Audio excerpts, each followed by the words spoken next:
Data ही नहीं मिल पाया ढंग से। यहाँ देखो उत्तर प्रदेश में पियोन बनने के लिए 370 पोस्ट निकली, कितने लोगों ने अप्लाई किया? लाइक 23 लाख लोगों ने। महाराष्ट्र में वेटर बनने के लिए, महाराष्ट्र में देख रहे हो वेटर बनने के लिए 13 सीट थी, 7,000 लोग तैयार थे वेटर बनने के लिए। ग्रुप डी में रेलवे के अंदर 90,000 सीट थी, पोस्ट थी, कितने लोग हैं देख रहे हो? 3, 2, 5, 6, 7, 2.5 करोड़ लोगों ने अप्लाई किया 90,000 सीट्स के लिए। इसके परसेंटेज अगर आप निकालोगे ना तो आप दिमाग खराब हो जाएगा। तो दोस्तों बताना चाहता हूँ सबसे पहले इंपॉर्टेंट न्यूज़ जो थी हमारी कि एफएनओ ट्रेडिंग के ऊपर स्पेकुलेटिव इनकम की तरह कह सकते हो यहाँ पर टैक्स लगने वाला है। मैं आपको कुछ बातें बताना चाहता हूँ। मैंने भी इस पे लास्ट वीडियो क्रिएट की थी और वीडियो क्रिएट करने के बाद में जब मैंने इसको अच्छे से एनालाइज किया और उन लोगों से बातें की जो फाइनेंशियल फील्ड में काम करते हैं, लाइक कौन से लोग जो ब्रोकर्स हैं उन लोगों से बात की, प्लस अपने सीए से बात की, प्लस सीए ने अपने फ्रेंड्स से बातें की जो फाइनेंशियल फील्ड में वर्क करते हैं, कॉमन सी बात आती है, उन लोगों से बात की, प्लस मेरे पास कुछ ऐसे लोग भी हैं जो कह सकते हो बड़े अमाउंट के साथ वर्क करते हैं, जो मेरे क्लाइंट्स भी हैं और साथ में वर्क कर रहे हैं हम लोग काफी टाइम से, जो जान पहचान रखते हैं। उन्होंने अपने अपने कनेक्शन से बात की कि क्या है ये, क्या ड्रामा है। तो मैं बताना चाहता हूं यहां पर क्या है, एक सबसे इंपॉर्टेंट बात है कि वही चीज आ जाती है कि हम ना बेसिकली मैं भी उसमें आ जाता हूं, कभी कभी हम भी उस फील्ड में आ जाते हैं, हम भेड़ चाल के पीछे चलने लग जाते हैं। किसी एक इंसान ने वीडियो क्रिएट कर दी, मैं भी आता हूं, मैं इसके लिए माफी भी चाहता हूं और मैं बोलना चाहूंगा कि अगर ऐसा होता है तो गवर्नमेंट हमारे खिलाफ खड़ी है और डेमोक्रेसी के नाम पर डिक्टेटरशिप आ चुकी है। बट अगर समझदार इंसान की तरह, लाइक एक पढ़े लिखे इंसान की तरह अगर हम सोचें तो अभी यहां पर क्या निकल कर आ रहा है, मैं कुछ बातों के बारे में, डाटा के बारे में आपको डिस्कशन करना चाहूंगा। देखो डिस्कशन ये है कि यहां पे लिखा है 2024 के बजट के अंदर एफएनओ ट्रेडिंग के ऊपर future and option. Future and option क्या होते हैं? दोनों के दोनों फ्यूचर एंड ऑप्शन, दोनों के बातें समझाऊंगा और लॉजिक समझाऊंगा। लॉजिक समझना आप खुद बोलोगे, नीचे कमेंट करके जाओगे कि बात सच है कि यहां पर एक छोटा सा टर्म है। लाइक हम लोग गलती क्या कर देते हैं, हम लोग इंग्लिश पढ़ना तो सीख जाते हैं, उसमें मैं भी आता हूं। यहां पे मे भी लिखा हुआ है, हो सकता है कि इसको स्पेकुलेटिव इनकम में शिफ्ट कर दे। अब ये मे बी वाला वर्ड जो है ना, मे बी कल को पाकिस्तान इंडिया पे हमला कर दे और इंडिया पाकिस्तान को परसों तक खत्म कर दे, मे बी ये भी हो सकता है ना। तो मे बी वाले वर्ड का यूज करना एक काफी खतरनाक स्ट्रैटेजी वर्ड हो सकता है। यहां पर हम लोग इसमें फंस जाते हैं और मैं भी इसको देखकर, लाइक अभी देखकर हंस रहा हूं कि मे बी का मतलब तो होता है बेटा वेट करो, कहां से आ गया, वही चीज यहां पे निकल के आती है। अब क्या क्या बातें हो रही है उसको समझो, पूरा का पूरा ऑर्डर समझो और काफी सारे इंडिया में जितने भी ट्रेडर्स हैं ना उन सबको ये चीज समझनी चाहिए। ये वीडियो शेयर करना उन लोगों के साथ में जो पैनिक कंडीशन में हो कि देखो 30% आने वाला है। मैं कुछ लॉजिक क्लियर करना चाहूंगा और ये लॉजिक मेरे अकेले के नहीं है, मैं कोई इतना पढ़ा लिखा बहुत 30 मार्क का इंसान नहीं हूं। मैं नॉर्मल एक छोटा सा ट्रेडर हूं जो काम कर रहा था और अपना आराम से खुशी खुशी काम कर रहा है, इस कमरे में बैठ के काम कर रहा है। तो गवर्नमेंट क्यों मुझे इस चीज से रोकना चाहेगी? मैं आपको कुछ चीजें समझाता हूं, यहाँ पे ध्यान से समझना। अब देखो यहाँ पे रिपोर्ट सेड, अब ये रिपोर्ट कौन बना रहा है, किसने बोला रिपोर्ट में, कौन सी रिपोर्ट है, कहां से आई, नो वन नो, ठीक है। और इनको तो बेसिकली डाटा चाहिए होता है, कुछ ना कुछ ऐसा नमक मिर्च वाली चीजें चाहिए होती हैं कि जनता के बीच में थोड़ी भगदड़ मच जाए। तो मैं सारा डाटा आपको समझाता हूं और मैं कुछ एक और इंपोर्ट डाटा के बारे में बात करना चाहूंगा। सबसे इंपॉर्टेंट जो बोला जा रहा है बार बार कि 89% ट्रेडर लॉस कराते हैं और 11% लोग प्रॉफिट कमाते हैं। आपको बताना चाहता हूं, आप अगर किसी एग्जाम की प्रिपरेशन करते हो ना, यूपीएससी की प्रिपरेशन करते हो, तो उनको पता होगा कि 0.01% प्रॉफिटेबल, लाइक कह सकते हो जीतने की प्रोबेबिलिटी होती है और 99.99% चांस है कि आपको अगेन एग्जाम देना पड़े। जो लोग तैयारी करते हैं उनको पता होगा। आप अभी बेसिकली देखोगे तो जो एग्जाम चल रहे हैं नेट वगैरह के, जिनमें धांधली की बातें की जा रही है, उसमें आप देखोगे 24 लाख बच्चे हैं और कितनी सीट्स हैं, 20,000, 30,000, 50,000। तो अगर आप रेशो निकालोगे तो 2% भी नहीं निकल के आता। तो भाई मैं तो बोलना चाहूंगा वहां आप अपने टाइम को लगाकर अपना समय दे रहे हो, अपनी फैमिली का पैसा दे रहे हो। जहां यहां ये कह रहे हैं ना कि 89% लॉस करा रहे हैं, जितना ही लोग लॉस करा रहे हैं ना उससे ज्यादा ईमानदारी से आप लॉस करा रहे हो। कैसे? आप सोचो एक इंसान पूरे साल नौकरी नहीं करके अपनी तैयारी में लगा हुआ है, उसके पेरेंट्स उसके पीछे हैं, उसकी फैमिली उसके पीछे है, उसको पैसा भी चाहिए होता है, तो भाई यहां पर भी नुकसान होता है। आप इसको भी बंद कर दीजिए। अगर आप ये आर्ग्यूमेंट देंगे कि 89% लोग लॉस कराते हैं, 11% प्रॉफिट कमाते हैं, भाई हम लोग आप एग्जाम देने वालों से काफी गुना आगे हैं, 11% है। लास्ट टाइम जब डाटा आया था तो 5% था, 6% की ग्रोथ हुई है। क्यों? जो इंडिया का यूथ है, पढ़ा लिखा इंसान है, जो समझदार इंसान है, जो फाइनेंशियल फील्ड को समझता है ना, वो बंदा जान चुका है कि ट्रेडिंग में पैसा कैसे बनता है। अब अगर यहां पर गवर्नमेंट ये चीज सच में ला रही है ना, समझ जाओ गवर्नमेंट नहीं चाहती आप इस वाले ट्रैप से निकलकर इस वाली जगह पर आओ। अब मैं गवर्नमेंट के अगेंस्ट बात करूं, देखो काफी सारे लोग कहेंगे भाई ऐसा है वैसा है, मैं अगेंस्ट बात नहीं करना चाहता। वोट मैंने भी दी है, देश मेरा भी है, मैं भी टैक्स पे करता हूं। अगर आप, मैं ये चीज बोलूं कि गवर्नमेंट बस बुरी ही बुरी है, बट एक लॉजिक के साथ बात करते हैं। लॉजिकल बातें करने में मजा बहुत आता है। चलो लॉजिक पे बात करते हैं। पहला लॉजिक निकल के आता है। पहला लॉजिक क्या आया? बोला गया कि भाई, मैं आपको पूरी पिक्चर क्लियर कराता हूं। बोला गया कि 30% टैक्स लगेगा, ठीक, आपको बताना चाहूँगा, अगर आप बेसिकली 2 लाख रुपए, 5 लाख रुपए या 10 लाख रुपए साल में कमाते हो एफएनओ ट्रेडिंग करके, फ्यूचर एंड ऑप्शन ट्रेडिंग करके, या फिर 20 लाख रुपए कमाते हो, तो आपको 20 लाख से ऊपर निकलते ही आप ऑलरेडी 30% टैक्स पे करते हो। ठीक, बट ये जो टैक्स होता है ना, ये टैक्स पे किया जाता है कब? जब फाइनेंशियल ईयर कंप्लीट हो जाता है और टैक्स पे करने की बारी आती है, तो जो भी प्रॉफिट आया आप कर सकते हो। और इसको बिजनेस की तरह क्यों काउंट किया जाता है, मैं वो भी समझाऊंगा। ये वीडियो हर उस फ्रेंड को भेज देना आपने जो इंसान पैनिक कंडीशन में हो। मैं भी 1 मिनट के लिए पैनिक में आया, मैं भी टेंशन में आया, मैंने कहा यार ऐसा कैसे हो सकता है, ऐसा होगा तो सब कुछ खत्म। और यही बात सब कह रहे हैं, ऐसा हुआ तो सब कुछ खत्म, बट ऐसा होगा क्यों? सोचो, आप बुद्धि का इस्तेमाल करो। मैं वो चीज समझाता हूं कैसे। अब ये तो टैक्स की बात हो रही है, बट यहां पर बात की जा रही है टीडीएस। अब ये क्या है? पहले ही टैक्स कट जाएगा, आपने ट्रेड डाली, टैक्स कट जाएगा, आप इसको सेटलमेंट के रूप में ले लीजिएगा। आपका जो लॉस है उसको आप कैरी फॉरवर्ड कर सकते हैं, लॉस को कहीं और दिखा नहीं सकते, वगैरह वगैरह, ये सारी चीजें की जा रही है। तो एक बात बताइए, अगर मैंने बोला कि मैंने ना एसबीआई के शेयर बाय करना चाहता हूं, ठीक, आपको पहले से ही पता है कि जितने भी बड़े प्लेयर होते हैं वो फ्यूचर में ही काम करते हैं। फ्यूचर में क्यों काम करते हैं? अगर यहाँ पे 1,000 रुपए का एक शेयर है और मुझे 100 शेयर खरीदने हैं, तो मुझे यहाँ पे पूरा पैसा चुकाना पड़ता है। यही तो रूल होता है। बट यहाँ पर क्या है, अगर 10 लाख की चीज पड़ 1 लाख की चीज पड़ रही है, तो मुझे यहाँ पे केवल 20,000 में वो चीज मिल जाती है, और मैं यहाँ पे इसको फ्यूचर में बाय करके भी चल सकता हूँ और सेल करके भी चल सकता हूँ। और यही खूबसूरती थी मार्केट की, जो मार्केट प्लेयर्स को अट्रैक्ट करती थी, जो कि इंटरनेशनल प्लेयर्स हैं, एफआईआईज या डीआईएस, जिनकी भी बात की जाए, उनकी बात करें तो वो लोग यही काम करते हैं। मैक्सिमम वो फ्यूचर में ही काम करते हैं। कोई गिना चुना म्यूचुअल फंड कह सकते होगा जो इक्विटी मार्केट में लॉन्ग टर्म का प्लान करके चलता है, उसकी बात अलग आ जाती है, क्योंकि इक्विटी मार्केट में जीतने के चांस 33% हैं। फ्यूचर मार्केट में ऊपर जाने के चांस 33% हुए और नीचे जाने के चांस 33% हुए, तो एफएनओ ट्रेडिंग करने वाला जो होगा उसके पास एक अपॉर्चुनिटी बन जाती है कि कोई चीज ऊपर जा रही है तो मैं खरीद के चल सकता हूं, कोई चीज नीचे जा रही है तो मैं उसको बेच के चल सकता हूं। और ये खूबसूरती थी मार्केट की, और अभी भी है और ये बनी रहेगी। ठीक है, चलो जी, नेक्स्ट स्टेप आ जाता है। यहां पे बात की जा रही है फ्यूचर एंड ऑप्शन, फ्यूचर में भी और ऑप्शंस में भी। अब ऑप्शंस का गेम समझो। ऑप्शंस बेसिकली क्या है? ऑप्शंस लाए गए थे फॉर हेजिंग पर्पस। अब कोई कहने लगा कि हेजिंग ही कर पाएंगे, बेवकूफी है, क्योंकि ऑप्शंस में हेजिंग ही कर पाएंगे तो जो हाल करेंसी डेरिवेटिव में अभी हुआ है ना, जैसे आप देख रहे हो यूएसडी आईएनआर के बारे में, उसके बारे में बातें करूंगा, अपडेट दूंगा। उसके बारे में भी एक इंपॉर्टेंट अपडेट है जो आपकी साइकोलॉजिकली आपको मदद करेगी समझने में कि हो क्या रहा है। जो यहाँ पे हो रहा है ना, यहाँ पे आप देखोगे 2,50,000 बाय साइड पर कह सकते हो क्वांटिटी है और 25,000 सेल साइड पे क्वांटिटी है। तो यहाँ पर ऑर्डर मैच करना मुश्किल हो रहा है, पूरे पूरे दिन ऑर्डर को लगा के रखना पड़ रहा है।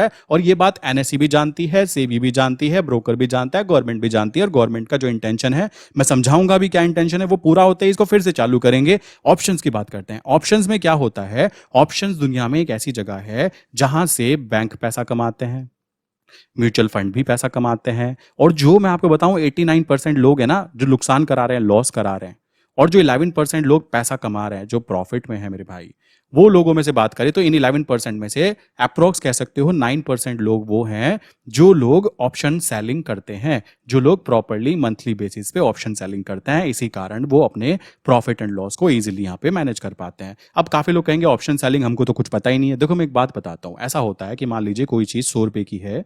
अगर 100 रुपए की चीज, 3 चीजें हो सकती है इसके साथ में। पहली चीज ये ऊपर की तरफ चली जाए, दूसरी चीज ये 100 रुपए की चीज 100 रुपए की पड़ी रहे, तीसरी चीज ये नीचे की तरफ गिर जाए। अगर मैं बोलूं कि मुझे कुछ ऐसी अपॉर्चुनिटी मिल जाए कि भाई मैं इसको बाय करता हूं तो मेरे जीतने के चांस 33% है, अगर नीचे गिर जाता है तो भी 33% है, और साइडवेज हो जाता है तो भी 33%। तो एक नॉर्मल जो रिटेल ट्रेडर होगा, अगर उसने केवल स्टॉक को बाय किया तो उसके जीतने के चांस केवल 33% होते हैं, जो कि नॉर्मल लाइफ में भी 33% ही रहते हैं मेरे भाई। ठीक है, तो अब क्या है, अब यहां पे प्रॉब्लम आई किनको? बैंक्स को। क्योंकि बैंक क्या करता है, आपके पैसे को एफडी करा के आपसे पैसा ले लेता है और आपको 7% ईयरली पे करने की बातें करता है, तो उसको पैसा कमाना है। म्यूचुअल फंड को पैसा कमाना है, बड़े बड़े जो एफआईआईज डीआईज हैं उनको भी पैसा कमाना है। अब एक बात सोचो, यहां पे क्या किया सेबी ने, लाया कि ऑप्शंस। ऑप्शंस में क्या होता है, मान लो अभी 100 रुपए का प्राइस है, मैंने बोला कि 90 रुपए की चीज 90 से नीचे नहीं आ सकती, तो नहीं आ सकती पे मैंने यहाँ पे दाव लगाया कि मैं ना ऑप्शन सेल कर देता हूं, और ऑप्शन सेलिंग की जो प्रीमियम है मान लीजिए 20 पॉइंट 10 पॉइंट वो मुझे रिसीव होगी। और अगर ये चीज जितनी नीचे चली जाएगी, अब 10 पॉइंट मुझे रिसीव होगी तो 80 पॉइंट तक मैं सेफ हूं, 80 से नीचे जितनी जाएगी उतना मेरा नुकसान है, मैं लेने को तैयार हूं, ये मैंने बोला। अब यहां पर जीतने की प्रोबेबिलिटी बढ़ गई कि भाई ऊपर की तरफ जाएगा तो भी मैं जीत जाऊंगा, साइडवेज हो जाएगा तब भी मैं जीत जाऊंगा, और मार्केट अगर 90 पे आके बंद हो जाती है तो भी मैं जीत जाऊंगा। यहां पर हमारे यहाँ पे ना एजुकेशन सिस्टम में सबसे बड़े पोपट ये है कि बताया ही उल्टा जाता है। बोला जाता है कि ऑप्शन बाइंग में अनलिमिटेड प्रॉफिट होता है और लिमिटेड लॉस होता है। ये बताकर ऑप्शन ट्रेडिंग को इंट्रोड्यूस किया जाता है। मैं गवर्नमेंट को बोलना चाहूंगा, आप पढ़े लिखे लोगों को ढंग से थोड़ा सा बताओ कि मालिक पढ़ लो, थोड़ा सा बुक पढ़ लो, थोड़ा सा मैं आपको जब तक के एंट्री मत करने दो ऑप्शन ट्रेडिंग के अंदर, जब तक उसको बेसिक एजुकेशन ना हो। मैं तो ये कहता हूं आप एक एग्जाम रख दो, जैसे आप यूपीएससी का एग्जाम रख रहे हो, एसएससी का एग्जाम रख रहे हो, आप एक छोटा सा एग्जाम रख दो जिसमें एक बेसिक अंडरस्टैंडिंग हो कि पूरा शेयर मार्केट कैसे काम करता है, क्या चीजें होती हैं, सारी चीजें रख दो, कोई दिक्कत नहीं है, हम एग्जाम पास करने को भी तैयार हो जाएंगे। क्या दिक्कत है जब इतनी बुद्धि लगा रहे हैं हम लोग आपकी मदद के बिना। एक ट्रेडर खुद घर में बैठे बैठे काम करता है, एक ट्रेडर अपनी खुद की साइकोलॉजी बिल्ड करता है, खुद को मैनेज करता है, खुद की थिंकिंग को मैनेज करता है, खुद के पैसे को मैनेज करता है। सब कुछ तो हम ही कर रहे हैं, गवर्नमेंट हमें देती क्या है? पहली बात तो याद आती है, कुछ भी नहीं देती। केवल और केवल ये प्लेटफॉर्म्स दिए हुए हैं, ये भी बिजनेस करने के लिए, और इनसे भी ये लोग पैसा कमाते हैं। अब इसको बंद क्यों करेंगे वो समझो। तो यहां पे क्या है, ऑप्शन बाइंग में बोला जाता है कि अनलिमिटेड प्रॉफिट है और लिमिटेड लॉस है। एक्चुअल में उल्टा है। एक्चुअल में ऑप्शन सेलिंग में क्या होता है, लिमिटेड प्रॉफिट होता है, लिमिटेड प्रॉफिट होता है और लिमिटेड ही लॉस होता है, लिमिटेड लॉस। लिमिटेड लॉस कैसे? जो हेज करते हैं, हेज करने पर क्या होता है, यहां पे आपको लाइक कॉमन सी बात है, वहां पे आपका लॉस कवर होने की जगह, मान लीजिए मैं पहले बोलूं आपको कि भाई आपको 100 रुपए की नुकसान हो सकता है, लॉस हो सकता है, और आपको 50 रुपए का प्रॉफिट होगा।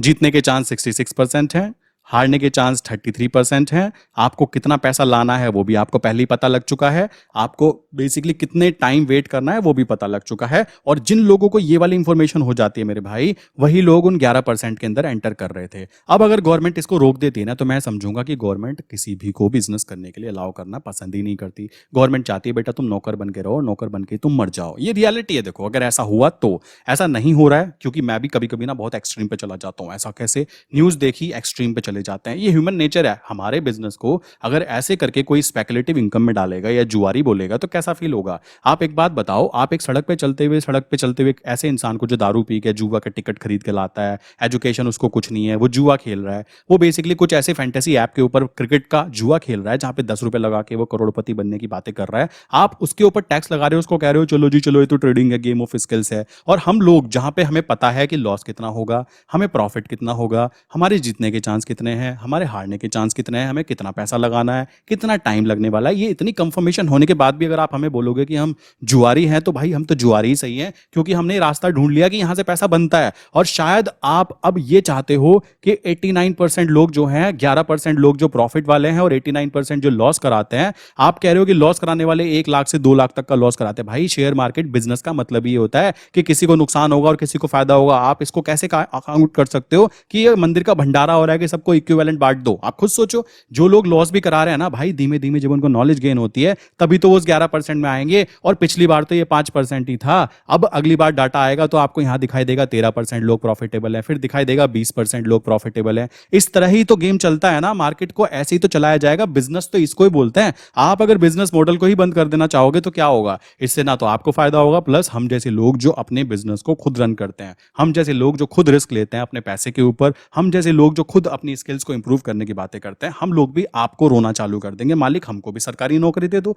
जब सबको तुम नौकरी दे रहे हो। मैं अपनी बात करूं, मैं जनरल कैटेगरी से काउंट आता हूं। मैंने जिंदगी भर आज तक कोई भी गवर्नमेंट एग्जाम के बारे में ना तो किसी से कह सकते हो आरक्षण की बातें की, ना ही कभी ऐसा किया कि मुझे कुछ दे दीजिए। क्यों? मुझे नहीं चाहिए। मुझे क्यों नहीं चाहिए? क्योंकि मेरे पास नॉलेज है, मैं तैयार हूं उस चीज के लिए, और मैं अपने घर में बैठकर वो चीज कर रहा हूं जो चीज मुझे करनी चाहिए, और खुश भी था, अभी भी खुश हूं। और अगर आप ऐसे डिसीजन लेके आओगे तो इंडिया में जितने भी ट्रेडर्स हैं ना, आप समझिए वो सब के सब पहली बात तो पढ़े लिखे लोगों की कैटेगरी में काउंट होते हैं। आप अगर ये कह रहे हो कि हम लोग जुआरी हैं, देन डेफिनेटली आप फंसने वाले हो। क्यों फंसने वाले हो? ये यहां जाके लगेगा। क्यों लगेगा? मैं खुद एक इंजीनियर हूं और एक अच्छी खासी डिग्री लेके बैठा हूं। मैंने जॉब ना करने का डिसीजन लिया क्योंकि मुझे ये बातें पता लगी। मुझे पता लगा कि किस तरीके से शेयर मार्केट से पैसा बनाया जाता है। सिंपल बात है, आप उस इंजीनियर, आप उस डॉक्टर, आप उस पढ़े लिखे इंसान को, पढ़े लिखे यूथ को, जो जिसके पास पैसा है उसने स्टार्ट किया, जिस पे नहीं है वो पहले नौकरी करके स्टार्ट कर रहा है, बट उसको भी पता है कि मैं जिस कंपनी में नौकरी कर रहा हूं वो कंपनी भी तो शेयर मार्केट में लिस्टेड है, उसको इस चीज का ज्ञान है। और आप चाहते हो कि ये इस कैटेगरी में आए ना आए, उससे आपको कोई फर्क नहीं पड़ेगा। बोला ना,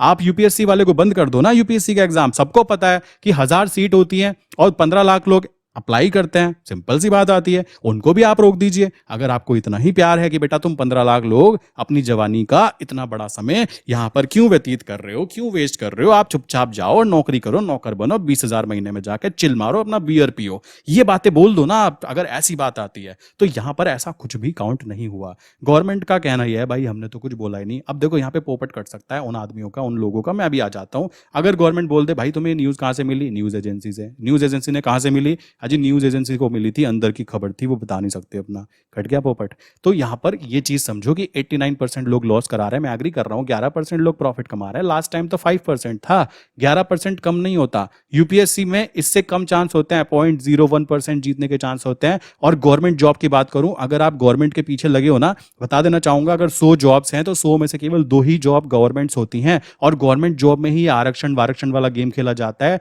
जिसके लिए हम लोगों को बांटा जाता है। समझ रहे हो? असली एजुकेशन होनी चाहिए, फाइनेंशियल एजुकेशन, जो सबको इक्विवेलेंट दी जानी चाहिए। और असली आरक्षण मैं कहता हूं आरक्षण में नहीं है मेरे भाई। मेरे सारे दोस्त हैं एससी एसटी ओबीसी, मैं सबसे बातें करता हूं। मुझे तो पता भी नहीं है कि भाई उसके नाम के पीछे और क्या लगता है। वो मेरे दोस्त है बचपन से और आज भी है और कभी ध्यान नहीं दिया। हमारा जो आरक्षण है ना, वो आरक्षण एग्जाम्स वाला नहीं है। हमारा आरक्षण है पैसे को लेकर। आप खुद देखो ना, आप एक ही ट्रेन के अंदर एक जनरल क्लास कैटेगरी बनाते हो जिसमें एसी लगाते हो, जिसमें आप अच्छी खासी कैटेगरी रखते हो। एक में एक जनरल कैटेगरी ऐसी होती है जिसमें 200-300 लोग होते हैं। तो मैं आरक्षण इसको नहीं मानता ये 2% वालों को। मैं आरक्षण इस चीज को मानूंगा कि पैसे के कारण आपको अपनी फैमिली के साथ में ना रहकर दूसरी जगह रहना पड़ता है। देखो ये चीजें आती है निकल के। और गवर्नमेंट अगर नेगेटिविटी वाली सोच रखेगी देन गवर्नमेंट हमेशा चेंज होती है। बट अभी की बात करें, जो न्यूज की बात आ रही है, मेरे हिसाब से वो अभी भी फेक ही है। न्यूज मेरे हिसाब से सही नहीं होगी। क्यों नहीं होगी समझो इस बात को। अगर यहां पर ऑप्शन ट्रेडिंग आप कर रहे हो, अगर आप ऑप्शन ट्रेडिंग कर रहे हो तो आपको पता होना चाहिए कि अगर यहां पर लॉजिक निकल के आता है। ये लॉजिक मैंने अपने सीए से डिस्कस किया, ठीक है। सीए का कहना है भाई कभी तुम इतने टाइम से काम कर रहे हो, क्या इतना सा लॉजिक नहीं लगा पा रहे हो? I was shocked. मैंने कहा मतलब कि एक बात बताइए कि अगर कोई इंसान छोड़ो बड़ा प्लेयर है, 1 करोड़ उसका फंड है, 10 करोड़ उसका फंड है, या 100 करोड़ उसका फंड है, वो कुछ भी कर रहा है। उसने क्या किया, उसने देखा कि एक शेयर है जिसका प्राइस 100 रुपये है। उसने क्या किया, उसने यहाँ पे फ्यूचर के अंदर ट्रेड डाली। फ्यूचर में ही डालेगा वो इंसान, क्योंकि फ्यूचर में क्या होता है, लीवरेज मिलता है। और लीवरेज आपने ऑलरेडी खत्म कर रखा है, गवर्नमेंट ने 5 गुना मिलता है। तो उनने फ्यूचर में बाय किया। उसने मान लीजिए 10 करोड़ का कोई शेयर डाला, बाय किया, बाय करके उसको ऊपर की तरफ जाना चाहिए था। उसने क्या किया, 100 रुपए का शेयर था, उसने क्या किया, 80 की जो थी ना पीई को बाय किया, जिसको पता होगा पुट को बाय करने पर अब क्या है, उस इंसान को 20 रुपए से ज्यादा का नुकसान नहीं हो सकता। इसको हैजिंग बोलते हैं, जो आम जनता की दूर दूर तक के समझ में नहीं आती और आती नहीं है। इसी वजह से वो बेचारा पोपट कट जाता है कि शेयर मार्केट जुआ है। यार कमाल की बात आती है और हम लोगों को जुआरी समझ लेते हैं। मैं आपको बोलना चाहूंगा 10 मिनट ये वीडियो और देख लो, आप खुद कहोगे जुआरी तो भाई हम है जो एक ही नौकरी के पीछे लगे पड़े हैं, कुछ भी हो जाएगा तो वो हमारे लिए ज्यादा रिस्क है। या हम जो अपने कमरे में बैठकर अपनी बुद्धि प्लस अपने पैसे का इस्तेमाल करके काम करते हैं, आप अगर उनको जुआरी बोलोगे। अगर इस देश में कह सकते हो चाय बनाने वाले को आप सेलिब्रिटी बना सकते हो और एक पढ़े लिखे इंसान को कह सकते हो जो पॉलिटिकल एक्टिविटी दिखा रहा था उसको आप हरवा सकते हो। जेल में बैठा हुआ एक आतंकवादी जीत सकता है और एक आईपीएस ऑफिसर हार सकता है। अगर ये कंडीशन बनती जा रही है ना देश के अंदर, तो भाई फिर तो देश छोड़ने में फायदा होगा। मैं खुल्ला कहूंगा, फिर देश रहने लायक नहीं बचेगा। क्यों नहीं बचेगा? अगर ऐसी साइकोलॉजी आम जनता की जनरेट हो गई है। बट अभी तक क्या ऐसा कुछ दिखाई नहीं दे रहा है। आप सोचो अगर 100 रुपए का कोई शेयर है, उसने बाय किया और पी बाय की, पी का प्राइस मान लीजिए 5 पॉइंट था, तो उसको तो पता है कि मैंने इसलिए बाय किया है क्योंकि शेयर ऊपर जाएगा। तो ये 5 पॉइंट का जो लॉस है, अब कहा जा रहा है टीडीएस की बात, तो आप एक बात बताइए, 5 पॉइंट का लॉस है, इसको लॉस को वो कब तक कैरी फॉरवर्ड करेगा? 4 साल 5 साल, क्योंकि ये तो जुआरी वाली फील्ड में आ जाएगा। और एक बात ध्यान दो, यहीं पर काम करते हैं असली बैंक्स इसी तरीके से काम करते हैं। बैंक ने मान लीजिए 100 करोड़ में कोई शेयर बाय किया, शेयर बाय करने के बाद में अब क्या है, वो 1400 रुपए का शेयर है मान लीजिए, तो वो क्या करेगा, वो 1300 की पुट को बाय कर लेगा, सेम क्वांटिटी को बाय कर लेगा फॉर हैज करने के लिए। ठीक, हैज करने के लिए बाय किया। अब उसको पता है कि ये वाली बाय में तो मुझे लॉस ही होना है। तो पहली बात तो ये आ जाती है, ये यहाँ पे टीडीएस वाला फंडा ही रोंग है। ये लग ही नहीं पाएगा। कैसे लगेगा? आपके पास में इतना तो इकोसिस्टम नहीं है। आज भी आपको बताना पड़ता है आम जनता को कि इंडिया में हर 10 में से एक ट्रेडर लॉस कराता है। ये भी आपको ब्रोकर के द्वारा बताना पड़ता है। आज भी आपको बताना पड़ता है कि आप जो शौचालय यूज करते हो घर में यूज करो। आज भी आपको ये चीजें बतानी पड़ती है कि बेटी बचाओ बेटी पढ़ाओ। ये बातें आपको पोस्टर पे छपवानी पड़ती है। क्या ये बातें आप बता पाओगे लोगों को कि भाई देखो ऐसे करके नहीं करना है? आप ये बातें बता पाओगे कि इस वाले के अंदर आपको टीडीएस कटा, इस वाले में नहीं कटा? अब एक चीज और सोचो, जो बंदा हैज करता है, हैज करने के मतलब मुझे पता लगा कि एसबीआई का शेयर जो है उसका प्राइस चल रहा है 600 रुपए। तो मेरा कहना है कि एसबीआई या तो ऊपर जाएगा या साइडवेज रहेगा। दो कंडीशन, इन दोनों कंडीशन में मैं जीत सकता हूं। ठीक है, ध्यान से समझो। तो मैंने क्या किया, मैंने 580 की जो पुट है मैंने उसको सेल कर दिया, और 560 की जो पुट है मैंने उसको बाय कर लिया। अब क्या है, जो जो प्रीमियम है 80 की प्रीमियम मान लीजिए 7 पॉइंट है, और जो 560 की प्रीमियम वो 3 पॉइंट है, तो मुझे मैक्सिमम प्रॉफिट क्या होगा? क्यों? क्योंकि मैंने पी सेल किया है, तो मुझे 7 पॉइंट तो रिसीव होंगे और 3 पॉइंट का मुझे प्योरली लॉस होगा। तो आप एक बात बताइए, आपको जो 7 पॉइंट रिसीव होंगे इसमें तो आप 30% का टीडीएस कटवा लोगे। ठीक, अब जो 3 पॉइंट का लॉस हुआ, इस लॉस को कैसे इसके साथ मैनेज करोगे? क्या इतना बड़ा इकोसिस्टम आपके पास बन चुका है? मैं सेबी से भी पूछना चाहूंगा, या फिर सरकार भी अगर केवल आकर केवल इतनी बात बोल दे टीडीएस कटेगा, तो ये वाला इकोसिस्टम खत्म हो जाएगा। अगर ऐसा होता है तो भाई ट्रेडिंग खत्म हो जाएगी, और ट्रेडिंग खत्म होने का मतलब है शेयर मार्केट टोटली डिस्ट्रॉय हो जाना। ऐसा कोई भी गवर्नमेंट, वो भी ऐसी गवर्नमेंट जो मरते मरते पास हुई है, जो मरते मरते अभी बची है, जिसकी सीट्स इतनी थी कि अगर थोड़ी कम हो जाती तो भाई लेने के देने पड़ जाते, क्या ऐसी गवर्नमेंट हम जैसे, मैं फिर बोलना चाहूंगा, मैं ये नहीं कहूंगा कि बहुत पढ़ा लिखा इंसान, हम जैसे लोग जो अपनी साइकोलॉजी को स्टेबल रखते हैं, जिन लोगों को न्यूज की बात करें, जिन लोगों को कंपनीज की बात करें, जिन लोगों को पैसे की बात करें, फाइनेंशियल नॉलेज की बात करें, जिनको ये नॉलेज है, आप उनको क्या ऐसे परेशान करके खुश हो पाओगे? Not possible. तो मेरे हिसाब से ये चीज होना इम्पॉसिबल काउंट होने वाला है। तो ये जो एफएनओ में 30% टैक्स और टीडीएस की बात आ रही है, ये स्कैम है, कुछ नहीं होने वाला, ऐसा कुछ भी नहीं है। ना ही फाइनेंस मिनिस्टर ऐसा डिसीजन ले पाएगी। क्यों नहीं ले पाएगी? अगर टीडीएस के अंदर लाया गया या फिर स्पेकुलेटिव इनकम में लाया गया, तो ये माना जाएगा कि शेयर मार्केट के प्रति आम जनता को, गवर्नमेंट चाहती है कि शेयर मार्केट में इन्वॉल्वमेंट ना रखे, तो कोई इन्वॉल्वमेंट नहीं रखेगा। ये बात ध्यान रखिएगा। जिस देश के अंदर फाइनेंस मिनिस्टर ट्रेड करने वाले इंसान को, जो पढ़े लिखे इंसान है, कमाल की बात है, मैं कह रहा हूं यहाँ पे आपको, ये बैंक्स करते हैं भाई, हम ही नहीं कर रहे हैं। यहाँ पर बैंक, आपका जो पैसा होता है बैंक यहीं पे तो लगाते हैं, म्यूचुअल फंड यहीं पे तो लगाते हैं, और एफआईआईज या डीआईएस की बात करें, वो तो आएंगे ही नहीं। वो क्यों नहीं आएंगे? जब तुम ये उनको करने नहीं दोगे। तुम कहोगे भाई जो तुमने बाय में जो नुकसान कराया यहाँ पे जो 3 पॉइंट का, ये तुम 4 साल बाद तक कैरी फॉरवर्ड ले सकते हो, प्रॉफिट दिखाया। ये क्या बेवकूफी है? नॉट पॉसिबल, पॉसिबल ही नहीं है। तो ये वाला फर्स्ट पॉइंट जो था, ये तो पहले ही क्लियर हो जाना चाहिए कि भाई ये चीज नहीं हो पाएगी। अब जो लोग देखो यूट्यूब पे वीडियो बना के कह रहे हैं ऐसा है वैसा है, उसमें मैंने भी बनाई थी, मैं पहले बोल देता हूं, बट बनाई थी नॉलेज की कमी होने के कारण, कह सकते हो साइकोलॉजिकली एकदम से दिखता है यार, सब बना रहे हैं, ये कह रहे हैं कि ऐसा हो जाएगा, क्या ऐसा न्यूज आ गई है? बट वहां तो मे भी लिखा हुआ है। फाइनेंस मिनिस्टर ऐसा करेगी तो क्या उनके पास ऐसा इकोसिस्टम है कि वो इसको बना पाए सही से? सोचो, अगर मैंने 7 पॉइंट का प्रॉफिट कमाया, मैंने पीई को सेल किया था, 7 पॉइंट का प्रॉफिट, 3 पॉइंट का लॉस, तो तुम कह रहे हो प्रॉफिट में तो मुझे एकदम टीडीएस कट के ही आएगा। जो प्रॉफिट बना मान लीजिए 1000 रुपए, तो 300 रुपए तो मेरे कट ही गए यहाँ पर। उसके बाद में और जोड़ लीजिए 100-150 रुपए जो टैक्सेस एंड चार्जेस जो जुड़ते थे, बचा क्या मेरे पास में? झुंझुना। क्या बचाऊंगा मैं झुंझुने को? प्लस जो मेरा यहाँ पे जो लॉस हुआ, मान लीजिए लॉस कितना हुआ, मैं एग्री करता हूँ, चलो एक चीज मानते हैं 10 पॉइंट है, मान लीजिए 100 पॉइंट है ये, तो 100 पॉइंट का मतलब हुआ 7 इंटू 100 इज इक्वल टू 700 का तो मुझे प्रॉफिट होगा, और 300 का मुझे लॉस होगा। ठीक है, 100 पॉइंट के हिसाब से, तो 300 का लॉस दिखाई दिया। अब एक बात बताओ, 700 पे जो प्रॉफिट बनेगा 30% के हिसाब से गवर्नमेंट ने 210 रुपए ले लिए। अब इसी के साथ में इस ट्रेड में जो मेरा ब्रोकरेज वगैरह लगेगा वो 100 रुपए और मान लो, तो मेरे पास बचा क्या भाई? मेरे पास बचे कितने? 250 रुपए के आसपास। क्या इसका झुंझुना बजाऊंगा? दूसरी बात, मुझे 300 का नुकसान तो खुल्लम खुल्ला यहाँ हो गया, प्लस इसमें और जोड़ लो, इसमें क्या जोड़ लो, इसमें 100-150 रुपए टैक्स जोड़ लो, तो 400 रुपए का लॉस हो गया। ये कौन करेगा? ऐसा नॉट पॉसिबल भाई, ये होगा ही नहीं। ये बात ध्यान रखो। गवर्नमेंट अगर ऐसा करती है तो ट्रेडिंग छोड़ने में फायदा है, फिर ट्रेडिंग करियर में कुछ नहीं रखा। और एक बात ध्यान रखना, अगर ऐसा हो जाता है, ऐसी साइकोलॉजी वाली फाइनेंस मिनिस्टर हमारी आ जाती है, देन उस कंडीशन में देश बर्बाद होने की कंडीशन पे जाने वाला है। क्यों? क्योंकि ये वो फील्ड है, शेयर मार्केट वो जगह है जहां पर आज तक आप इजीली फ्री ऑफ कॉस्ट, कह सकते हो अपनी नॉलेज के बेस पर पैसा कमाने के लिए आ सकते थे अपने पैसे को लेकर। यहाँ पर अगर ऐसा हो जाता है तो बस ये नॉर्थ कोरिया बनने की तैयारी की जा रही है, जबकि ऐसा नहीं हुआ है, तो हमें अभी वेट करना चाहिए। ऐसा नहीं होने वाला, ये इलॉजिकल बात है। और ये खबरें जो आ रही हैं, खबरें 2 मिनट में नकारी भी जा सकती हैं। नीचे देखा जाए मेरे कमेंट बॉक्स में भाई गालियां ही गालियां पड़ रही हैं, बीजेपी को लेकर, मोदी जी को लेकर, फाइनेंस मिनिस्टर को लेकर, इतनी गालियां पड़ रही हैं। एक इंसान कोई सपोर्ट में नहीं है। अभी भी कोई अगर सपोर्ट में है कि हाँ जी ठीक है भाई तुम रहने दो, तुमसे ना हो पाएगा, तो मैं भी ये चीज़ कहना चाहूँगा कि अगर ऐसा कोई सपोर्ट में है अभी भी इंसान, तो ऐसा नहीं होने वाला।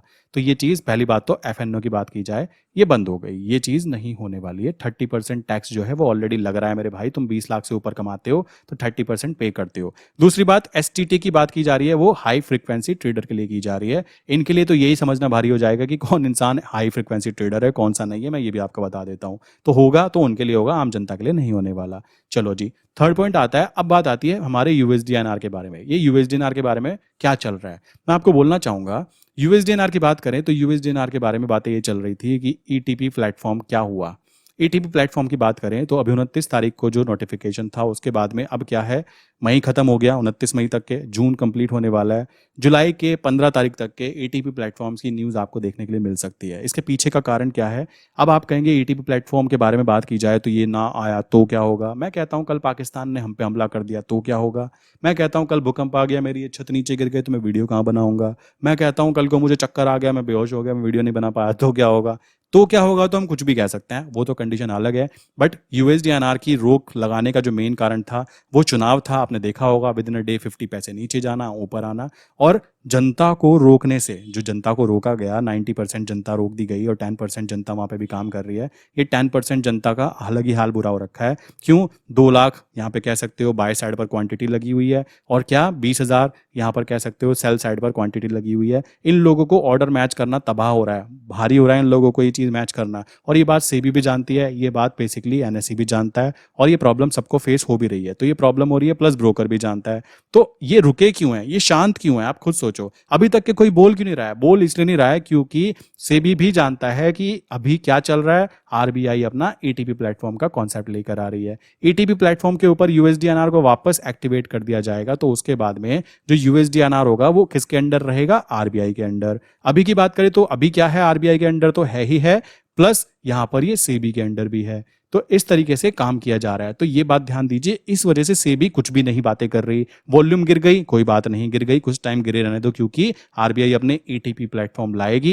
ईटीपी प्लेटफॉर्म जैसे ही क्रिएट होंगे, वो भी जीरोधा वगैरह जैसे ही होंगे, तो उस कंडीशन में वापस वो वॉल्यूम वहां पे चली जाएगी। जिसको करेंसी ट्रेडिंग काम करना होगा वो वहां पे काम कर लेगा, और जिसको नहीं करना होगा अपना इक्विटी फ्यूचर ऑप्शंस में काम करता रहेगा। तो अभी के लिए दोनों जगह से हमारे लिए तसल्ली की बात है। कोई कहे कि यूएसडीएनआर बंद हो गया, भाई वो बैन नहीं हुआ, अभी भी रनिंग कंडीशन में ट्रेड की जा रही है। हाँ, हैजर्स कर रहे हैं, लाइक जिसके पास लाइक अंडरलाइंग एक्सपोजर है वो कर रहे हैं। बट अगर ईटीपी प्लेटफॉर्म की बातें रूमर्स होती कि भाई बोला जा रहा है ईटीपी आएंगे, तो मैं कहता, बट इसके ऊपर तो सर्कुलर ऑलरेडी डल चुका है ना, आरबीआई का सर्कुलर आ चुका है, और जो बेसिक प्लेटफॉर्म्स हैं वो भी इसको अप्लाई कर रहे हैं। तो कॉमन सी बात है, थोड़ा वेट करना पड़ेगा, मैं एग्री करता हूं। बट एटीपी प्लेटफॉर्म अगर वो ना लाते, वहां पे वो सारी कंडीशंस, टर्म एंड कंडीशन ना बताते, तो शक करने की बात थी कि अब यूएसडीएनआर नहीं चलेगा, क्योंकि यहाँ पे तो इनको अंडरलाइंग एक्सपोजर मांग ही रहे हैं, ये बाज नहीं आ रहे। और सेबी अब तक क्यों नहीं बोल रही? सेबी इसलिए नहीं बोल रही, सेबी जानती है कि जब एटीपी प्लेटफॉर्म आ रहे हैं तो मैं क्यों बीच में डंडा करूं, वहां पे जाकर जब लोग जाएंगे खुद वॉल्यूम फिर से एक्टिवेट हो जाएगी। ये बातें यहाँ पे देखने के लिए मिल रही है। क्या आज तक एक्सपोजर की जरूरत थी? नहीं थी। 2013 में भी यही सेम ड्रामा हुआ था। तो ध्यान से देखा जाए तो इनमें किसी में भी कोई भी दिक्कत की बात निकल के नहीं आने वाली है। ना ही यहाँ पे यूएसडीएनआर बैन हुआ है, अभी भी चल रहा है, रनिंग कंडीशन में है, वॉल्यूम की प्रॉब्लम्स आ रही है, लोग काम नहीं कर पा रहे हैं। जो हैजर्स हैं वो 10% हैजर्स हैं, उनकी लगी पड़ी है। क्यों? उनको ऑर्डर नहीं मैच हो रहे हैं। कोई 10,000 क्वांटिटी बाय करना चाहता है, वहां पता लगा 200 क्वांटिटी सेल करने के लिए खड़ा हुआ है कोई, तो वो करेगा क्या? नॉट पॉसिबल, वो हैज ही नहीं कर पा रहा है। और ये बात भी ध्यान रखो, हमारे इंडिया में ज्यादातर लोग इंपोर्ट करते हैं, एक्सपोर्ट बहुत कम करते हैं। तो इंपोर्ट का मतलब हुआ, मान लीजिए कोई सामान मैंने अमेरिका से मंगाना है, डॉलर में पेमेंट करके मंगाना है, तो मान लीजिए $100 की वो चीज़ है, तो मैं क्या करूंगा, मैं वेट करूंगा कि भाई 1 महीने बाद मेरे पास वो चीज़ प्रोडक्ट आने वाला है, तो मैं 1 महीने बाद यहाँ से पैसा रिलीज करना चाहता हूँ उस कंपनी को। तो पता लगा 1 महीने के अंदर डॉलर की वैल्यू बढ़ गई, तो मेरे तो यहाँ पे नुकसान हो गया ना। तो उस कंडीशन में मैंने क्या करना होता है, यूएसडीएनआर को बाय कर लेना होता है। समझ रहे हो इस बात को? यूएसडीएनआर को अगर मैं बाय कर लेता हूं तो इसका मतलब है कि मेरे पास बाहर से कोई प्रोडक्ट आ रहा है, और उस प्रोडक्ट की अगर वैल्यू बढ़ जाती है, डॉलर का प्राइस बढ़ जाता है, $100 की चीज $102 $120 की हो जाती है, तो डॉलर बढ़ा तो यूएसडीएनआर ऊपर की तरफ जाता है। तो उस कंडीशन में मुझे यहाँ पे प्रॉफिट होगा, तो वहां जो मुझे लॉस दिखाई दिया, जो मेरी डील हुई थी, उस प्रॉफिट को मैं यहाँ से एडजस्ट कर लेता हूं। तो यही कारण है कि यूएसडीएनआर में मैक्सिमम लोग बाय साइड पर ट्रेड डाल रहे हैं, और सेल साइड पर तो बेचारे हम जैसे रिटेलर थे जो कि ट्रेड डालते थे, स्पेकुलेटर थे, जिनको आप जुआरी बोलते हो। आपकी वजह से ही, लाइक हमारी वजह से ही कह सकते हो, यहाँ पर इक्विवेलेंट एक कंडीशन बनी हुई थी जो कह सकते हो। अभी क्या है, रोका गया है, तो यहाँ पे प्रॉब्लम ये आ रही है, सबके सब बायर ही हैं, तो सेलर तो कोई है ही नहीं। सेल कौन करता है? सेल वो करता है जो इंपोर्ट की जगह एक्सपोर्ट करता है, और एक्सपोर्ट कितना होता है सबको पता है, हमारे देश की कंडीशन। यहाँ पे नौकरी लोगों को मिलती नहीं है, यहाँ पे बात करें फैसिलिटी कुछ नहीं मिलती, टैक्स पेयर को कुछ नहीं मिलता, कभी भी गर्दन पे तलवार गिरने की तैयारी रहती है। एक न्यूज आ जाती है तो बेचारा डर जाता है।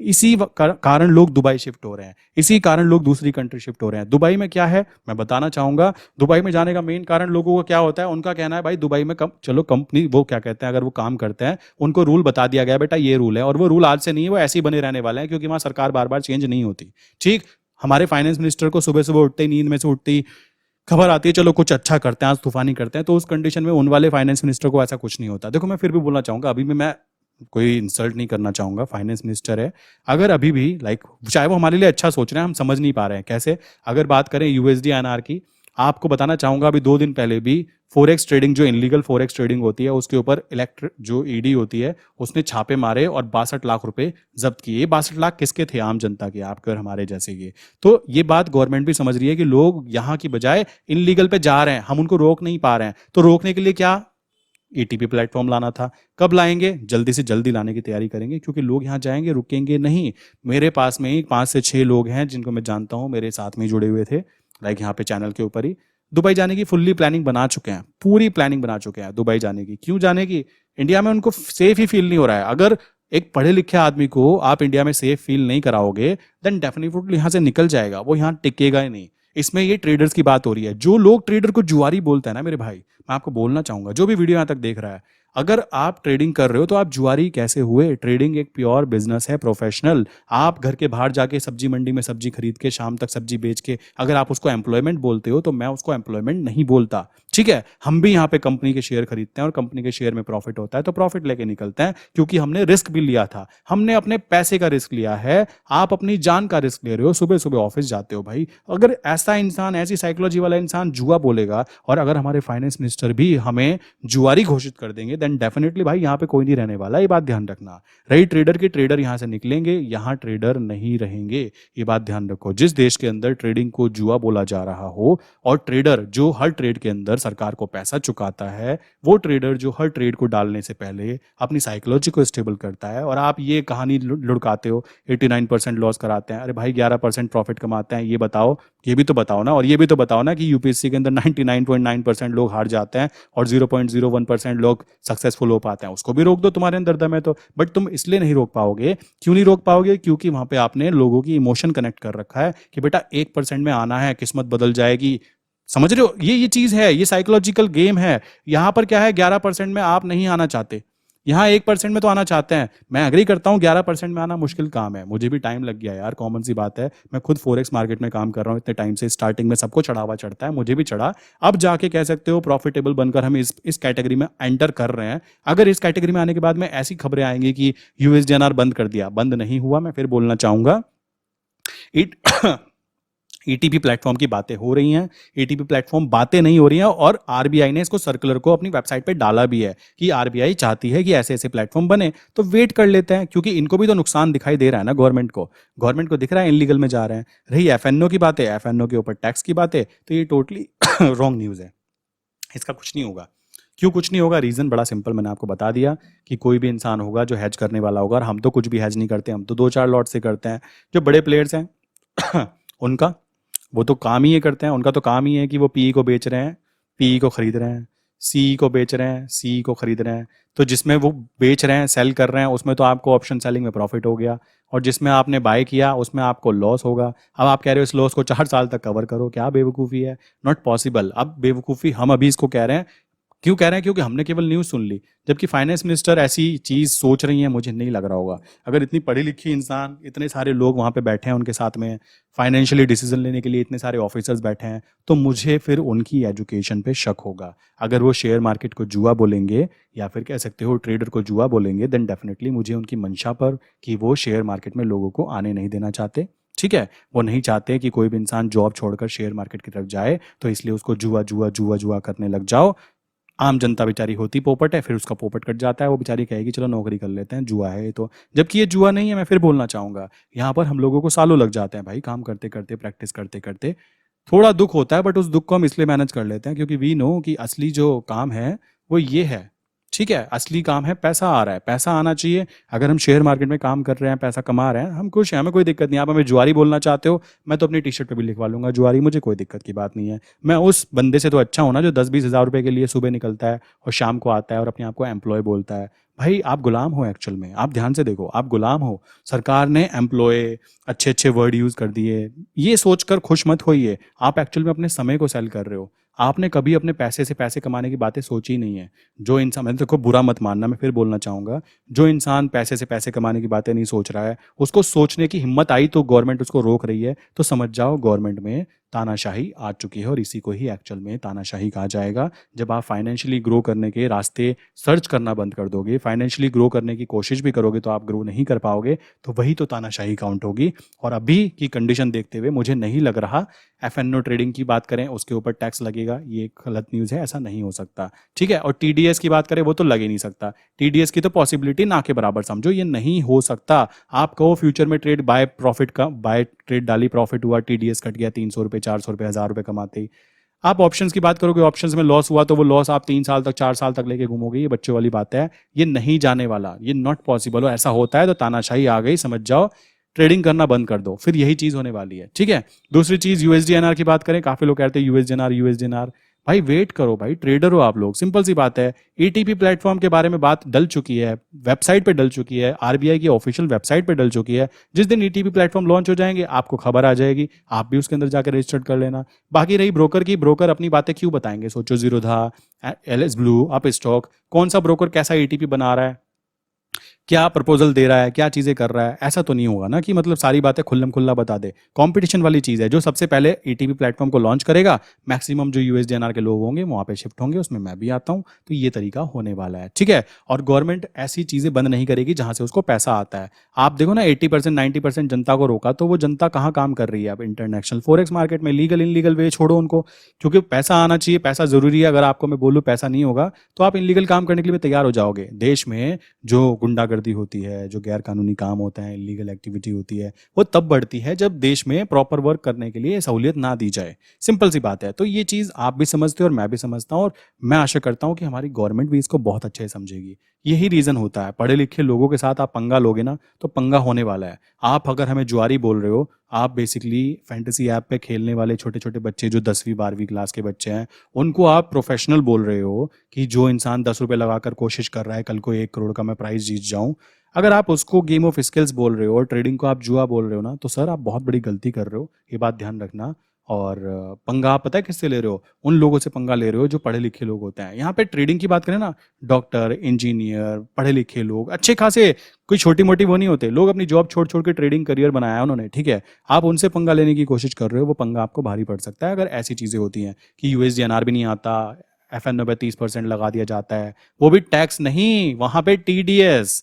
समझ रहे हो, टैक्स तो हम ऑलरेडी पे करते हैं ना 30%। अगर 20 लाख से ऊपर आप कमाओगे तो टैक्स तो पे करोगे ही करोगे। तो जनता के बीच में डर बिठाना टीडीएस का, टीडीएस वैसे ही यहाँ पे टीडीएस मॉडल एप्लीकेबल होगा ही नहीं। क्यों, पुट को बेचोगे, पुट को खरीदोगे तो बेचने वाली पुट में प्रॉफिट हो गया, खरीदने वाली में नुकसान हो गया, तो कैसे उसको मैनेज करोगे, आप खुद ही कह रहे हो, कैसे पॉसिबल हो सकता है। और ट्रेड में डे बाय डे कटेगा, ये तो लॉजिकल नहीं हुआ ना। तो ये चीजें आपको समझनी होगी कि ये वाला चीज नॉट पॉसिबल वाली चीज है। यूट्यूब पे वीडियो डल जाती है, कंटेंट बन जाता है, लोग डर के मारे पैनिक में आके बातें करने लग जाते हैं, ये चीजें हो जाती हैं। ऐसा नहीं होने वाला है। रही यूएसडीएनआर की, तो थोड़ा सा वेट कर लेते हैं। एटीपी प्लेटफॉर्म अगर र्यूमर्स होते तो बात है, बट ये आरबीआई ने ऑलरेडी अपनी वेबसाइट पे डाल चुकी है। और एटीपी प्लेटफॉर्म नॉर्मल बंदे के लिए ही होंगे, क्योंकि यहाँ पे पैन कार्ड की बातें की जा रही है। और अगर सोचो हैजर्स के लिए होते, तो हैजर्स के लिए तो ऑलरेडी जीरोधा वगैरह में हैजिंग की जा रही है ना। तो उस कंडीशन में हैजर तो वैसे ही परेशान है, वो तो खुद कह रहा है मालिक तुम ही खरीद लो आके, मैं यहाँ 10,000 क्वांटिटी में ऑर्डर डाल रहा हूँ, यहाँ 200 क्वांटिटी में बैठा है बंदा, बेचे कौन, बेचेगा कौन, सोचने की बात है, सबको खरीदना ही होगा। लॉजिक मैंने आपको बता दिया। तो ये तरीका हुआ। आई विश कि ये वीडियो अंत तक देखने के बाद में माइंड में थोड़ा रिलैक्स हुआ होगा कि चलो ठीक है, थोड़ा वेट कर लेते हैं। ना तो ये हो रहा है, ना ही ये हो रहा है बंद। ठीक है, दोनों चीजें चलने वाली है। रूल हाँ ये ला सकते हैं, एफएनओ में एंट्री करने के लिए छोटा सा एग्जाम रख दिया जाए। एफएनओ में एंट्री करने के लिए आपको आईटीआर फाइल करना पड़ेगा। 7 लाख तक तो आईटीआर सभी फाइल करते हैं, कॉमन सी बात है। ऑप्शन सेलिंग करने की बात करें, ऑप्शन सेलिंग सबको पता है, ऑप्शन सेलिंग में ही पैसा बनाते हैं ये 11% लोग। और सेबी क्या कहता है, सेबी कह रहा है, देखो मजा आने वाली बात, कि हम ना ऑप्शन सेलिंग का ना मार्जिन बढ़ा देंगे थोड़ा सा, इससे क्या होगा ना, लोग थोड़ा कम काम करेंगे। अरे बेवकूफ हो, अरे कौन बैठा है ऊपर भाई वहां पे जाके। अगर 11% लोग बेसिकली प्रॉफिट कमा रहे हैं, वो प्रॉफिट कमा रहे हैं ऑप्शन सेलिंग से, आप इस बात को जानते हो। आप ऑप्शन सेलिंग का मार्जिन बढ़ाने की बातें कर रहे हो, सोचने की बात है। और जो ऑप्शन बाइंग कर रहे हैं लोग, ऑप्शन बाइंग में आप कुछ नहीं कह रहे हो, ऑप्शन बाइंग में कह रहे हो, जो ऑप्शन बाइंग है उसमें तो बेसिकली क्या होता है, बाय करना होता है, जितने की प्रीमियम होती है 1000 रुपए की, उसमें उतने का ही लॉस हो सकता है। यहां तो कोई मार्जिन चाहिए नहीं है ना, मार्जिन बंद कर रहे हो इन लोगों के लिए। क्या हंसी मजाक वाली बातें हो जाती है। आप कैसी बातें कर रहे हो अगर ये चीज करने की कोशिश कर रहे हो तो। भाई देखो, मेरा तो दिल टूट जाएगा, मैं सच बताऊं तो दिल की टूट जाएगा। इसका मतलब है इंडिया अब वो कंट्री रही नहीं जिसके बारे में बातें की जा रही थी कि ये फाइनेंशियली स्ट्रांग बनेगी। थोड़ी ऐसे बनाओगे तुम डिजिटल इंडिया, नॉट पॉसिबल मेरे भाई। ऐसी चीजें होंगी ना तो लोग सड़कों पे उतर जाएंगे, सड़कों पे, सिंपल सी बात है। मैं भी उतर जाऊंगा भाई, मेरी नौकरी छीन रहे हो तुम लोग, मैं काम कर रहा हूँ अपने घर में बैठ के, सिंपल सी बात है। तो क्या होगा आप खुद सोचो। अभी आपने 2 साल 3 साल मेहनत करके ट्रेडिंग करके उन 89% में से निकल के 11% में आने के लिए कदम ही बढ़ाया था। अब अगर ऐसी न्यूज आ जाएगी, सेबी महाराज कहेंगे कि मार्जिन बढ़ा रहा हूं मैं, ऑप्शन सेलिंग में बढ़ा रहे हो यार, कैसी बच्चों वाली बातें कर रहे हो। ऑप्शन सेलिंग में क्यों कर रहे हो? करना है तो बाइंग करने वाले लोगों को, आपके पास डाटा है ना कि ऑप्शन बाइंग में हारने के चांस 66% है, ठीक, जीतने के चांस 33% है। ऑप्शन सेलिंग में जीतने के चांस 66% है, हारने के चांस 33% है। इतना डाटा होने के बाद भी, पढ़े लिखे इंसान होने के बाद भी अगर ये बातें की जाएंगी मार्जिन बढ़ा दी जाएगी, तो मैं कहता हूं मार्जिन आप क्या करो, 10,000 कर दो। ऑप्शन सेलिंग का शर्त रख दो कि हेज करने के साथ ही काम किया जाएगा। आप ये चीज करोगे ही नहीं, क्यों नहीं करोगे? आपको पता है जो 89% और 11% है ना, देन क्या हो जाएगा कि भाई फिर गिरेगा 60% लॉस करा रहे हैं, फिर 40% प्रॉफिट कमा रहे हैं। और अगर आप ये चाहते तो ये आप कर सकते थे कि हैजिंग में लीवरेज बढ़ा दिया जाए, हैजिंग करने के बारे में बोल सकते थे, आप हैजिंग के बारे में सिखा सकते थे, बट आप नहीं सिखा रहे हो। रीजन यही है कि ये हैजिंग, ये वाले बंदे जो है ना, ये ना आए, ये चुपचाप नौकरी करें और नौकर बन के रहे। ये इंटेंशन हो सकता है अगर ये चीजें होती हैं तो, बट अभी की कंडीशन देखी जाए तो ऐसा कुछ होने के चांस नहीं दिख रहे हैं। ना ही सेबी ने ये बात बोली है कि हैजिंग करने के लिए, या फिर कह सकते हो मार्जिन बढ़ा देते हैं ऑप्शन सेलिंग पे। आपको बढ़ाना है तो मेरे भाई ऑप्शन बाइंग पे बढ़ाओ ना। सबको पता है ऑप्शन बाइंग में, हम जैसे छोटे से ट्रेडर को भी पता है कि ऑप्शन बाइंग में ही नुकसान होता है एक नए ट्रेडर का, क्योंकि वो नया आता है तो वो यहीं पे ही आता है, बाद में शिफ्ट हो जाता है ऑप्शन सेलिंग पे तो धीमे धीमे प्रॉफिट कमाना चालू कर देता है। इतनी सी बात अगर ऑफिशियल्स को समझ में नहीं आ रही है तो भाई मुझे तो एजुकेशन सिस्टम पे दिक्कत, बहुत बुरे वाला वो है कि भाई मुझे नहीं चाहिए ऐसी एजुकेशन सिस्टम। मैं नहीं चाहूंगा आने वाली जनरेशन इस एजुकेशन सिस्टम को फॉलो करे। भाई चुपचाप अपना जो करना है कर लो, खेती कर लो, बट ये एजुकेशन सिस्टम फॉलो मत करो जहाँ पे अनपढ़ लोग बैठे हैं, जहाँ पे बात ही इलॉजिकल होती है, जहाँ पर 2 और 2 5 बताने की खुल्लम खुल्ला कोशिश की जाती है। क्या बच्चों वाली बातें चल रही है मेरे दोस्त। तो ये चीज़ें आई विश आप लोग समझ गए होंगे, ठीक। और फिर भी अगर ये चीज़ें होती हैं कि यूएसडी एनआर भी बंद कर दिया जाता है, एफएनओ भी बंद कर दिया जाता है, तो समझ जाना कि अब ये देश डेमोक्रेसी वाला देश नहीं रहा, ठीक है। और कॉमन सी बात है, फिर आपको पता ही है आपको क्या करना है, मुझे तो अच्छे से पता है, ठीक। तो ये चीज़ समझ जाइए, ये चीज़ें नहीं हो रही है, और हो रही है तो बहुत डरने वाली बात है आने वाली जनरेशन के लिए भी और उस ट्रेडर के लिए भी जो अपना फ्यूचर शेयर मार्केट में बनाना चाहता है। इसका मतलब है गवर्नमेंट नहीं चाहती मालिक, आप नौकर बन के रहो, आप केवल सरकारी नौकरी की तैयारी करो। देखो यहाँ पे देखो, आप केवल ये सरकारी नौकरी, मैंने लिस्ट कोशिश की, मैंने देखने की कोशिश की कि कितने परसेंट लाइक सरकारी नौकरी में लोग अब लाइक अप्लाई करते हैं। मुझे डाटा ही नहीं मिल पाया ढंग से। यहाँ देखो उत्तर प्रदेश में पियोन बनने के लिए 370 पोस्ट निकली, कितने लोगों ने अप्लाई किया? लाइक 23 लाख लोगों ने। महाराष्ट्र में वेटर बनने के लिए, महाराष्ट्र में देख रहे हो, वेटर बनने के लिए 13 सीट थी, 7,000 लोग तैयार थे वेटर बनने के लिए। ग्रुप डी में रेलवे के अंदर 90,000 सीट थी, पोस्ट थी, कितने लोग हैं देख रहे हो? 3 2 5 6 7 2.5 करोड़ लोगों ने अप्लाई किया 90,000 सीट्स के लिए। इसके परसेंटेज अगर आप निकालोगे ना तो आप दिमाग खराब हो जाएगा। आप खुद देखो ना इसका क्या क्या परसेंटेज निकल रही है। ये निकल के आती है अप्रोक्स 0.001%। आप इसको बेसिकली कह रहे हो कि ये एम्प्लॉयमेंट है, ठीक। यहाँ आप देखोगे तो यहाँ पे भी कह सकते हो तो 1% भी नहीं आती, ये भी 0.01 या 2% आती है।